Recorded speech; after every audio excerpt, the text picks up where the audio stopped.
And live, Dima, here we are. I'm really happy to have this conversation with you. I know that you declared that you are semi-retired, but I want you to work a bit more, like you can't relax too much, you have so many things to do. But I mean, you had an exit, of course. Wild Apricot, if I'm correct, was the name of the company. Yeah, the last one. Yeah. The last one. And it's always good, I think. On one side, I remember when I had my first exit, on one side, it was very good. On the other side, after a while, you think, well, I want to do something more, so you're always if you're a serial entrepreneur, I'm imagining that you are always on so many things. So what's your focus now?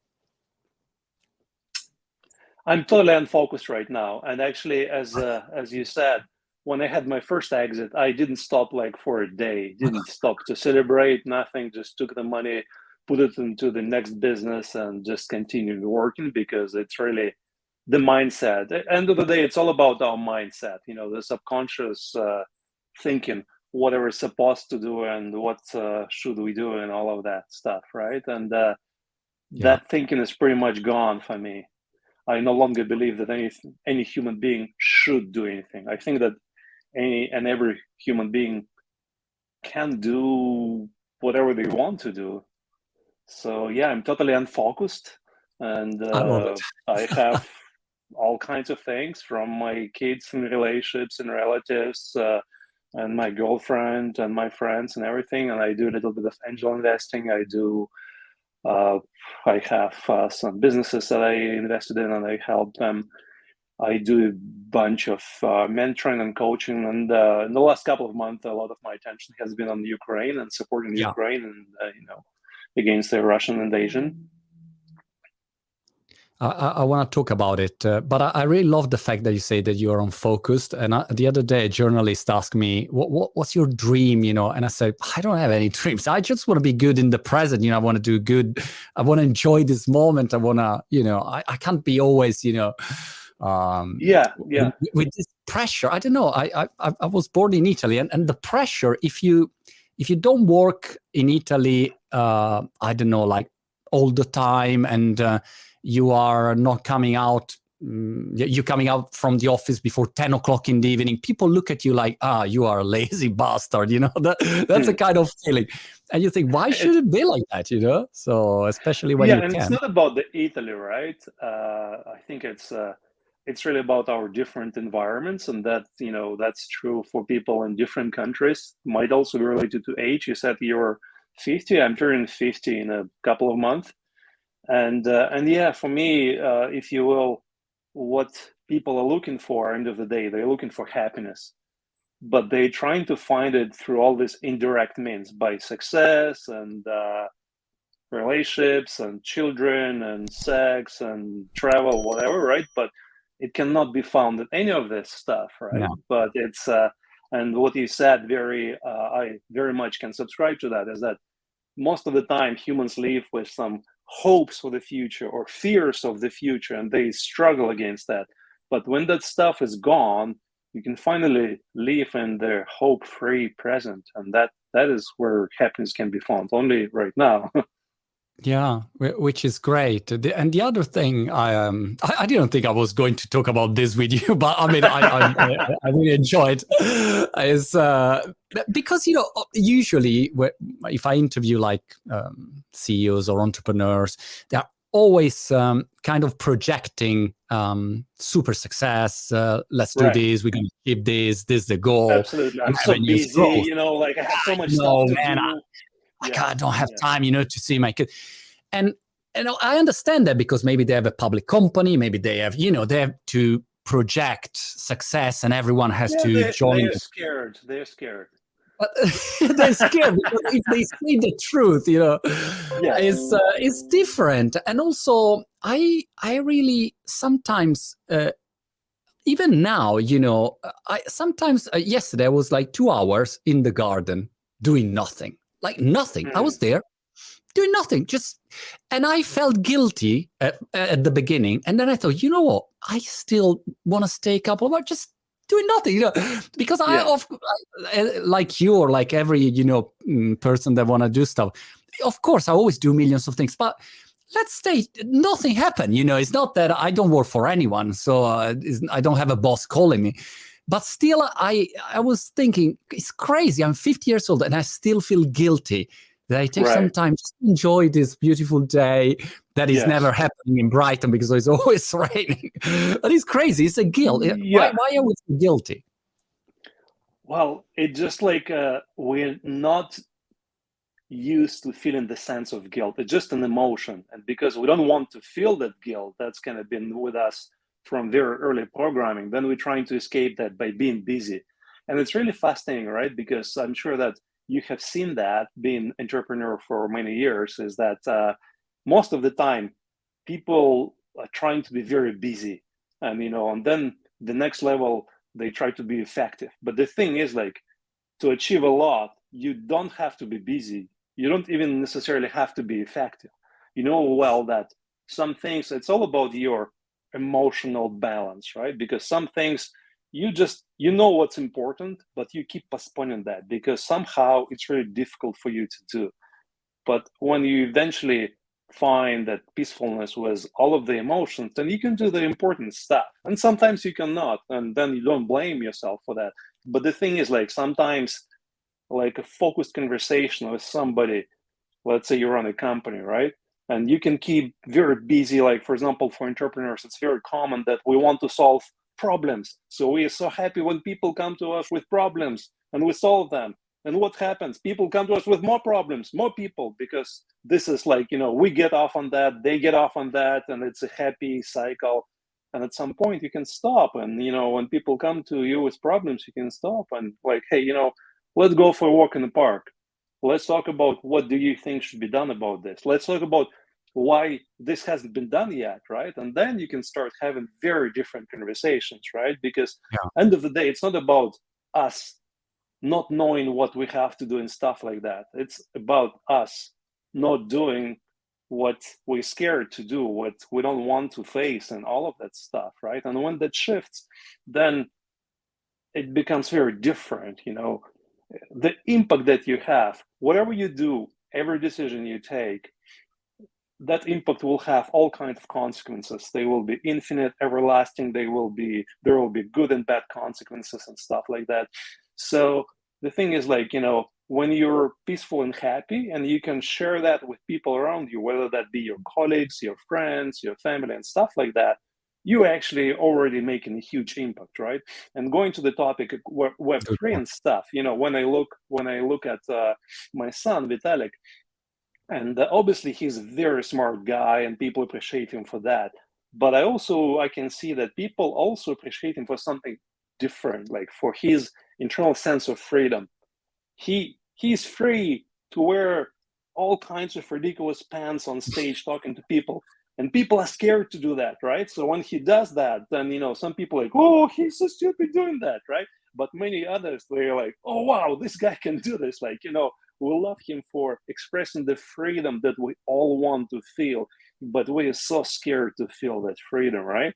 So end of the day, this is what we're looking for. So it's really important to connect with the fundamental things that drive us, the drive for peacefulness and happiness and freedom and whatnot. And, then it becomes much more clear, like, how we're running after those things, but we're trying to do this very indirectly. We're thinking, oh, when I get this fancy car, Lambo, then people will know that I'm very successful, and finally I will feel the love from them, right? Because I cannot feel the love from myself. Yeah, or not, or you can do this directly, right? It is. It's a great point. I got a friend. He has done an exit. I think 300 million pounds is the exit, and he was probably 80%, 90% of the company. So it was good. I mean, it wasn't like not billions, but I mean, it's still a definitely good amount of money. And then I saw, and he was so happy. He was so happy, man. We did it, we did it.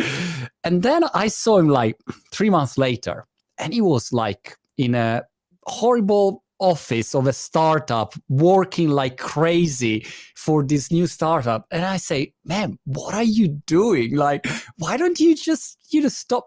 Do you really want to do that? And my feeling, tell me if you think is the right way to put it. And then we go talking about a lot of different other topics. But is it, when you talk with someone and there is that awkward moment where no one is talking, like, and you think, oh, I have to say something, and it's the same feeling sometimes that I see on entrepreneur.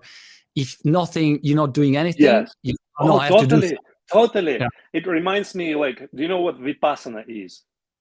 Yeah, sure. Right, Vipassana, right? So typically it's, let's say, 10-day intensive when you do, and for 10 days, all that you do is you just meditate. You don't read books, you don't listen to music, you don't walk, you don't talk, just that.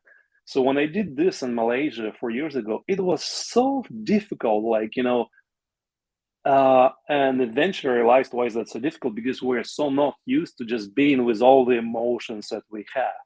Like at some point, like initially I was like concerned, will I be hungry? Because we had breakfast at like maybe 6 a.m. We had lunch at 11, and that was it for the day. Two meals.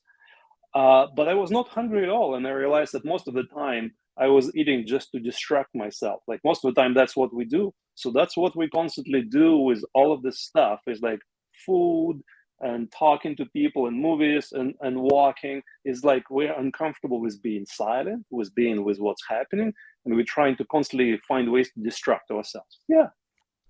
It is. You reminded me that at the dinner the other night, I met two people that they didn't know each other, and both they went to a silent retreat where they didn't talk for like 1 week or something. It was such a coincidence. Anyway, Dima, tell me about Ukraine and Russia, because it's a very, very important topic, of course. Yeah. And I just wanted first your let's say prediction. What do we expect from now on for economy impact and situation? How do you think we can get out of from there? And also the crypto impact, of course. I'm very interested. DAO news and so on. Sure. I mean, for quick background, right? I grew up in the Soviet Union, and I'm Russian, ethnically Russian. I have some Ukrainian blood, like most Russians do. I also grew up in the region in Russia called Chechnya, which was one of the first wars, and after the breakup of the Soviet Union, Russia,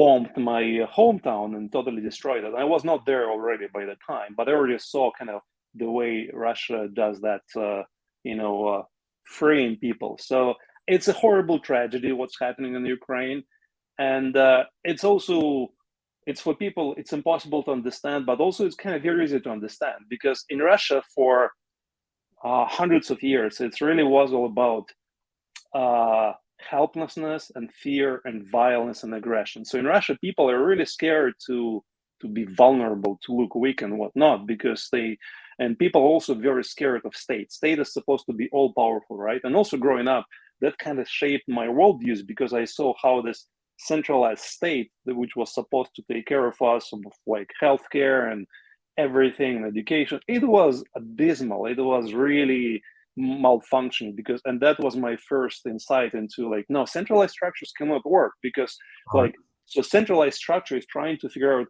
how much toilet paper and toothbrushes to send to my region, because there was not private enterprise, and it was failing all the time, right? Stuff like that. So that was my background on that. And the kind of like, I left Russia 22 years ago when Putin came into power, and I was kind of suspicious of what happened, and just watching kind of all of the things and the lies and the horrible things that happened in Russia since then. I kind of knew that Russia is really going into a very dark period, but even until recently, I could not have imagined that it would do this. But end of the day, Russian economy and it's been in a really bad shape, because it's an extremely corrupt state where basically they just sell oil. Most of the money goes to Putin, then his oligarchs then trickle down to his supporters and businesses servicing them. But most of the people are extremely poor. And then you can also see that on the news that Russian soldiers that are recruited from those poorest, regions, and they just loot in Ukraine because they've never seen, washing machines and stuff like that. Like in modern times, this year, 20% of Russian households don't have access to toilets inside of their houses, right? They're using outhouses. It's pretty like horrible. So anyways, so to distract people from what's happening in the country, then the last ditch attempt by Putin was to invade Ukraine. So it's a horrible tragedy. So many people have died, and my heart goes out to all of the suffering people in Ukraine, and so many friends. And back to the crypto connection, and I think also it's going to be one of their impulses for the world to further adopt the crypto. So many things are happening. Like one is crypto has proven to be very effective for Ukrainians to mobilize the support, from getting donations from the whole world to actually directing the crypto inside the country and organizing all kinds of support efforts. I'm in this chat group where there are a few hundred of crypto-related people, mostly Ukrainians and some Russians too, who are supporting Ukraine. And there is so much going on there. They are organizing all kinds of humanitarian aid. They buying, military equipment for the resistance and stuff like that. So crypto has definitely proven to be extremely efficient. And also Ukraine has been very forward-looking. They have been opening up to that, opening the regulations, adopting that, and I actually think that Ukraine has the really good chance to become their world leader in using crypto and decentralized technologies, and I very much looking forward to keep supporting them in that effort. So that's that.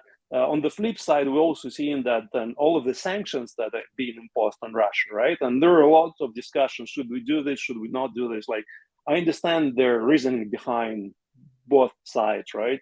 Because the sanctions will first hurt the poorest people and people who are not Putin supporters. But we have no other choice, because at this point, we're trying to put as much pressure on Russia to stop this war, to stop the suffering, to stop their murders. So it's inevitable, right? But back to the crypto, right? That now that people have seen, oh, you know what? Like, end of the day, sanctions can happen, bank do all kinds of restrictions, and then all kinds of other organizations, they go in this crazy mode. They try just to follow the current trend, and they start doing random actions. So decentralized systems that are resilient, that are truly censorship resistance, are becoming more and more important. So I think this is one of the outcome. And some other things happening in the world, like, I don't know if you follow the news, but here in Canada, a couple of months ago, we had some protests, right? And then the Canadian government became very heavy-handed, and they did like this. They instituted this special censorship, financial censorship on the protesters. They were confiscating, or freezing their bank money, and even the crypto, which was stored on the exchanges, right? So I think all of us, people in the world, watching the news, watching what's happening in the Ukraine and Russia, around the world, we're all seeing, you know what? Those centralized institutions, they definitely losing our trust if they have not already lost that, right? So let's look at systems that actually are in our own hands, in our own control. And again, like, I grew up in the Soviet Union, and I saw how the centralized system was very rigid and very ineffective, right? And also I look now at modern Russia, and it looks to me that Putin is probably mentally ill with paranoia or something else, right? But the whole structure of Russia over the last few decades become extremely centralized. So now we have one maniac at the top of the country, and he's obviously crazy, but then the whole, structure is all optimized for this guy to control all of the resources of the country, from military to everything. And this is the outcome, right? So for me, what a wonderful example for all of us to realize that, yes, like, decentralized technology, it's not just here to buy drugs and do this. It's really for all of us to prevent tragedies like this, because we have seen so much already, like how the states misuse our money, how churches misuse how mistreat our children and stuff like that, and how corporations misuse our private data. So I think that we actually enter in a new phase of adoption for all of these technologies.